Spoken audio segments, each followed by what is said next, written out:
په سبا باندې دی بیا د کار د پاره بان شي چې په لاره کې ملګری وسکي د نور مزدورانو په نسبت ډیر کمزوري وي د داسې لګي چې اصل زندگی زما د دینه بدله وه ما ته داسې ښکارېږي چې زه د بنګلو او د ګاډو سړی یم خو د ملګرو د خنداګانو باوجود په دې خبره باندې ځان له زړه ښه کوي چې ښځه مې ده کور مې دی او بچي مې دي هغه چې با کله هم مالدار سړی لیده نو داسې به ورته لګېدل چې ما هم داسې قسمه مزې اخیستلې دي د ده ماښام ملګري واپس کور ته راولي او په تلو تلو کې د جامو د انځلو طریقه ورته هم وروښایي په سبا باندې چې راځي چې جامې دې پاکې وي دی د ستړیوالي د وجې په دیکو کې کور ته راشي او بغیر د چا سره د خبرو کولو د مخ سرې صوفې ته وغورځېږي خو کې دی د زړه د خفه کولو په ځای باندې د شپې د کارونو لیست ورله ورکړي په دې سره دی ورته په غوسه کې وایي وي ته انسان یې او که څه بل څه شی دومره کارونه خو څوک په ماشین هم نه کوي ټول کور له د خوراک د تیارولو نه پس چې څنګه ټول روټۍ وخوري په دې پسې د سپرې امتیازو صفا کولو وخت راشي او د دې هر څه په بدل کې دی د ټولو نه په بدرنګې کمرې کې ویده شي په سبا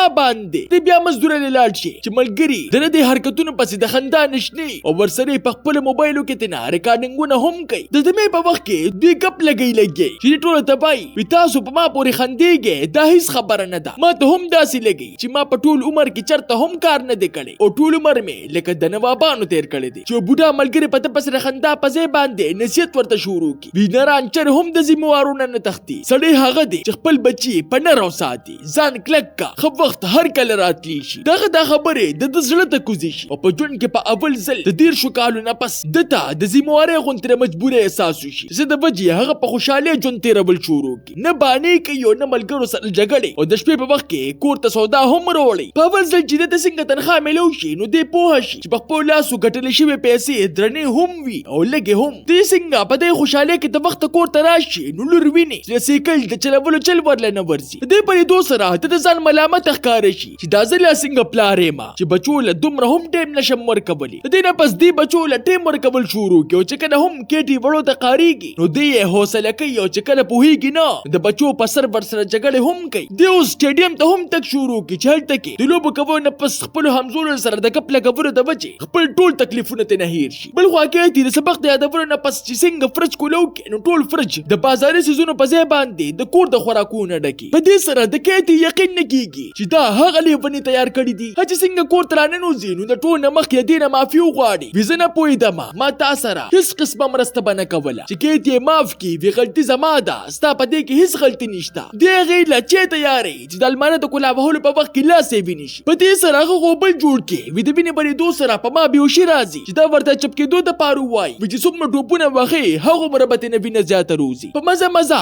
دې دومره محنت وکړي چې خپل بچي نورو سره د سیالۍ قابل جوړ کړي هغه په کشر لور باندې د سایکل چل زده کړي مشر لور د غلط ماحوله روباسي ټول خاندان ته په خوشحالۍ ژوند د تېرولو طریقه وروښایي تر دې پورې چې په کېټې د نرسنګ امتحان هم پاس کړي اوس هغه باقي د زندګي بربادول نه غواړي خو چې څنګه د خپل خاندان خوشحالۍ ته پام وکړي نو ټول هر څه ترې نه هېر شي دا د شپې په وخت کې هغه ته وایي نن زموږ د واده سالګرده ده چې پس سره هغه د خوشحالۍ نه پاس وي چې سالګرده ده نو په کور کې څه کوې راځئ چې بار ته لاړ شو هر څه ټیک ټاک رباني چې هر ورځ دته د کېټې په ګاډي کې هغه نقلي کاغذونه میلو شي د کم د وجې چې هغې چې د هسپتال راوستلي د کېټې نه د هغې په باره کې تپوس وکړي چې هغه ورته لاول بانې شروع کړي خو بیا یې په زړه خفه شي وي راځه چې په هر څه باندې نه پوهه کړمه وي دا بچي ستا نه دي او نه زه ستا ښځه یم تا یې خپلو بچو له راولي وي بچو دته رښتیا ووایې چې په دې سره دی حیرانه شي وي څه رښتیا چې بچي ورته ووایي وي ته زموږ اصلي پلار نه د دې دا خبرې د ده مازغه ته وکړي او په غوسه کې بار ته روځي چې د هغې ملګري په دې خبره باندې ودرې وي ته ما د سمندر غاړې ته د نشې په حالت کې منتلې وې زما در باندې زړه خفه شو او دلته کې مې راوستې دې سخت په غوسه کې خو لږ ساعت پس دوی ته خبر میلو شي چې د کېټې نوکري ولګېده د دې دا خوشحالي د ده نه دا هر څه هېر کړي او سره د ملګرو د دې خوشحالۍ د منابهولو دپاره د سمندر غاړې له راشي هلته کې دوی ښه ډېرې ګپې شپې ولګوي او تصویران هم وباسي دغه تصویران په نیټ د ورکولو د وجې سکرټري یې د مخه سره وپېژني په پوهېږي نه چې دا زه خوب یې نم او که رښتیا دي بل خوا دغه پلار د زوی د یو کال له تېرولو په غم کې د غم ګانې وایي او د زوی د ایرو ګلدستې په لاس کې نیولي چې په دې وخت کې د زوی سکرټري راشي او پلار ته ورله د زوی دا خوشخبري ووري د هغه عربپتي پلار او د بلې خورې د سترګو نه د خوشحالۍ اوښکې رابانې شي خو مشر خور سره د ځان غم پیدا شي چې اوس په دا هر څه رښتیا کېږي پلار یې د مخ سره ورپسې کور ته لاړ شي او په دې کې هغوی هم د چکرې واپس راشي چې څنګه غټ ګاډی وویني نو سخت خوشحاله شي وي زه به هم یو ورځ داسې ګاډی اخلمه دغه پلار او خویندې د کور ته راشي چې په دې سره د یاداشت واپس راشي وي زه مالدار یم. زما پلار د میکسیکو د ټول نه مالدار سړی دی او د خوشحالۍ نه کیتی ته ښځو وایي چې هغه ورته په جړا کې وایي زما خاوند خو پخوا مړ شوی دی. دی پوهېږي نه چې څوک یم، خو د پیسو زور یې دغلته کیسانېدو ته پرېنږدي او کور ته ورشي چې هلته کې ورته رایاد شي. ما خو ځان سره څه سامان هم نور وړلی څه یو سمه او پلار سره په ګاډه کې کېن. د کیتي بچي په ده پسې داسې جړېږي لکه چې دی اصلي پلار دی. د کیتي بړه لور په سایکل باندې ورپسې روانه شي خو دی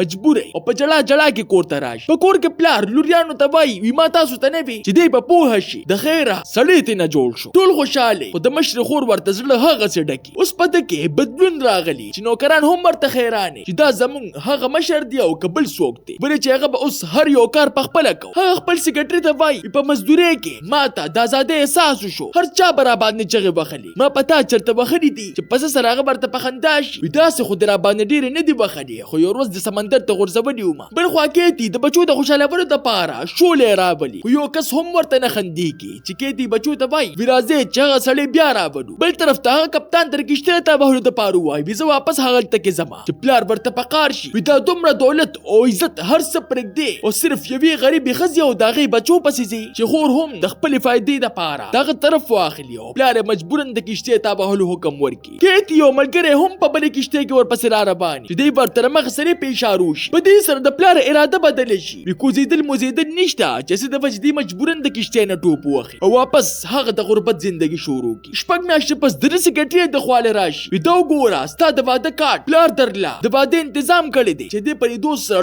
ټول د خوشحالۍ نه بچغو شي او پلار ټول دولت د ده په نوم کړي. تاسو ته دا نانه کهاني څنګه ولګېده؟ ما ته خپله قیمتي رای په کمنټ کې ضرور راکړئ. ملاویږو به په یو نوي ویډیو سره. ما له راکړئ اجازت. بای بای.